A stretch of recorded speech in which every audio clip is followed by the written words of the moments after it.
So hello friends, this is part 3 of our video series जिसमें हम motion की बात कर रहे हैं। ये क्लास 9th के लिए सीरीज़ हमने स्टार्ट की थी। तो आज हम एक और छोटा सा टॉपिक लेके आएंगे। इस पे हम अपनी अंडरस्टैंडिंग को देखेंगे कि हम कितना कंसेप्ट को समझ पाए हैं। ठीक है, so this topic will be distance and displacement. अब डिस्टेंस आपको पहले से पता होगा, आपको क्या नहीं पता होगा, displacement. So let's discuss about these two. यहाँ पे है हमारे पास डिस्टेंस ट्रैवल्ड। एक बार हम दोनों की डेफिनेशंस देख लेंगे, then we will see what is the difference. Last में मैंने एक टेबल रखा है, कंपैरिजन टेबल, लेकिन उससे पहले हम बेसिक बातें कर लेते हैं। डिस्टेंस ट्रैवल्ड की डेफिनेशन देखो एक बार आप, actual path travelled bye a body from its initial point two it's final point.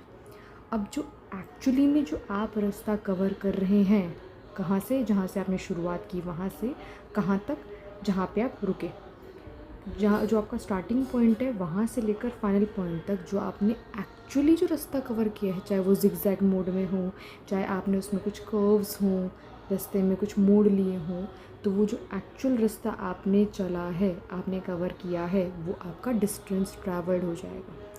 ठीक है, अब बात कर लेते हैं अपने डिस्प्लेसमेंट पे। अब डिस्प्लेसमेंट सबसे छोटे रास्ते के बारे में बात करता है। अब सबसे छोटा रास्ता हम दो पॉइंट्स के बीच में, दो लोकेशंस के बीच में कैसे फाइंड कर सकते हैं?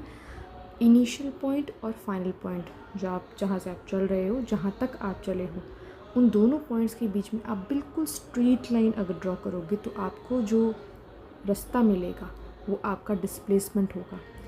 अब हो सकता है कि प्रैक्टिकली ऐसा रास्ता हो और ऐसा भी हो सकता है कि ऐसा कोई रास्ता हो ही ना, आप सबसे छोटे रास्ते पे चल ही ना पाएँ, बीच में कुछ बिल्डिंग्स आ जाएं या फिर कुछ और स्ट्रक्चर आ जाए, लेकिन डिस्प्लेसमेंट स्टिल आपका किस पे बात करेगा? शॉर्टेस्ट पाथ पे। डिफरेंस क्लियर हो गया है? ठीक है, इसको हम एक एग्जाम्पल से समझते हैं। ये आपका एक बहुत ही सिंपल सा फ़ोटो मैंने लिया हुआ है। ये एक बिल्कुल सीधा रास्ता है।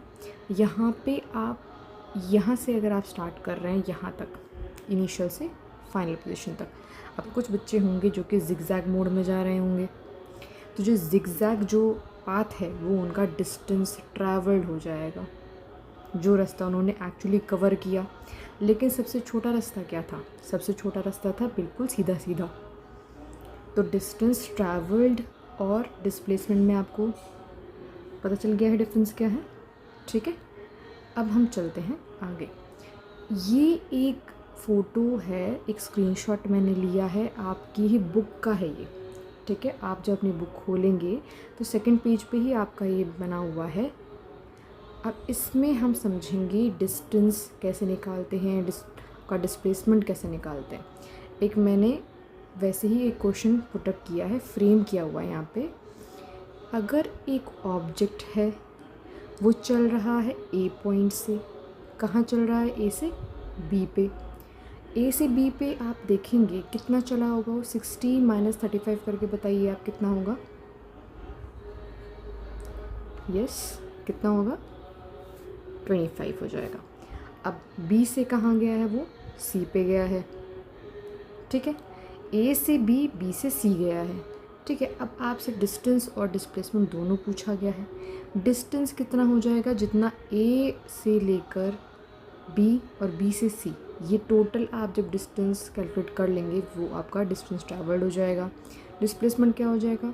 आपका ए है इनिशियल पॉइंट, सी है फाइनल पॉइंट, इन दोनों के बीच में जो सीधा सीधा रास्ता है वो आपका डिस्प्लेसमेंट है। तो यहाँ पे जब आप कैलकुलेट करेंगे तो डिस्टेंस और डिस्प्लेसमेंट आपके इक्वल आएंगे। क्यों? क्योंकि एक ही तरीका था जाने का। बात समझ में आई मेरी? तो आप अब यहाँ पे डिस्प्लेसमेंट या फिर डिस्टेंस कुछ भी एक बार आप कैलकुलेट करके एक बार कमेंट में पुटअप करेंगे कि कितना चला है एक ऑब्जेक्ट ए से बी, देन बी से सी। ए से बी हमने कितना कैलकुलेट करा था? 25, और बी से सी हमने कितना कैलकुलेट करा था? 10। तो पूरा का पूरा कितना हो गया? 35। ठीक है, यहाँ मैं लिख देती हूँ 25 और यहाँ 10, तो पूरा का पूरा डिस्टेंस कितना ट्रैवल हो गया यहाँ पे? 35। तो 35 क्या? किस में है ये, हमेशा यूनिट्स बहुत इंपॉर्टेंट है। ये लाइन अगर आप देखेंगे किलोमीटर्स में दी गई है, तो 35 किलोमीटर्स।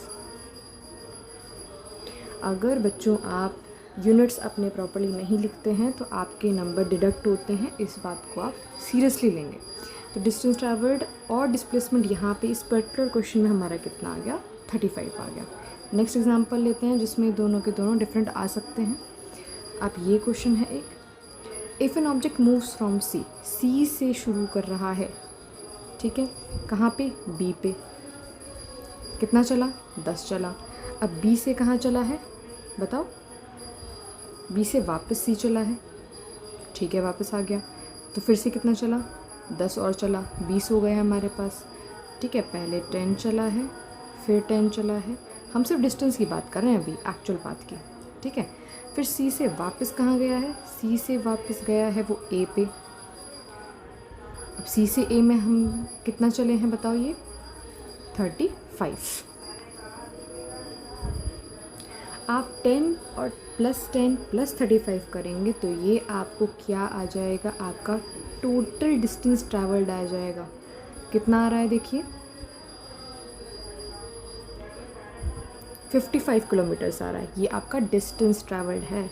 लेकिन displacement, what about displacement, displacement कहता है कि आप इनिशियल पॉइंट लीजिए और फाइनल पॉइंट लीजिए।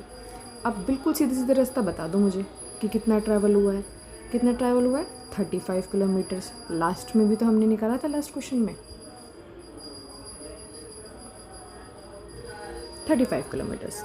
अब दोनों के दोनों देखो हमारा अलग अलग आ रहा है आंसर, यानी कि डिस्टेंस और डिस्प्लेसमेंट सेम भी हो सकते हैं और इनकी वैल्यू अलग अलग भी आ सकती है, वो क्वेश्चन पे डिपेंड करेगा, ठीक है। आपको बस कंसेप्ट याद रखना है कि आपको पूरा का पूरा रास्ता आप 1 बाय 1 चलते रहिए और सबको ऐड कर देंगे तो आपका क्या आ जाएगा, डिस्टेंस ट्रैवल्ड, जो उसने एक्चुअली रास्ता चला। और अगर आप इनिशियल और फाइनल पॉइंट के बीच में बिल्कुल सीधी सीधी लाइन बना दीजिए, बिल्कुल स्ट्रेट लाइन, शॉर्टेस्ट पाथ आपका मिल जाएगा, that will give you the displacement, वो आपको डिस्प्लेसमेंट दिखा देगा, ठीक है। बात समझ में। अब तो इस क्वेश्चन को आप खुद से करके मुझे आंसर बताएंगे, ठीक है, कमेंट्स में। यहाँ पे हम डिफरेंसेस को एक बार देख लेते हैं, डिस्टेंस और डिस्प्लेसमेंट में क्या क्या डिफरेंस है। फर्स्ट मैंने दोनों की डेफिनेशन ही लिखी है, ठीक है। ये आप अपनी नोटबुक में सारे के सारे पॉइंट्स लिखेंगे स्टार्टिंग से एंड तक, ठीक है। ये एक एक्चुअल पाथ है जो कि ऑब्जेक्ट ने सच में कवर किया है, जबकि डिस्प्लेसमेंट क्या है, ये शॉर्टेस्ट डिस्टेंस है, सबसे छोटा वाला रास्ता जो आपकी इनिशियल और फाइनल पोजीशन के बीच में है। अब डिस्टेंस हमेशा हमारा पॉजिटिव होगा और 0 भी हो सकता है, लेकिन डिस्प्लेसमेंट हमारा नेगेटिव भी हो सकता है। नेगेटिव डिस्प्लेसमेंट के बारे में हम नेक्स्ट टाइम डिस्कस करेंगे, ठीक है। अब थर्ड पॉइंट क्या है, it is either equal to और ग्रेटर दैन डिस्प्लेसमेंट, या तो ये डिस्प्लेसमेंट के इक्वल हो सकता है या फिर उससे बड़ा होगा। जबकि डिस्टेंस क्या है, ये हमेशा डिस्टेंस से छोटा या फिर उसके बराबर होगा, ठीक है। ये बात बहुत क्लियर है। अब देखो,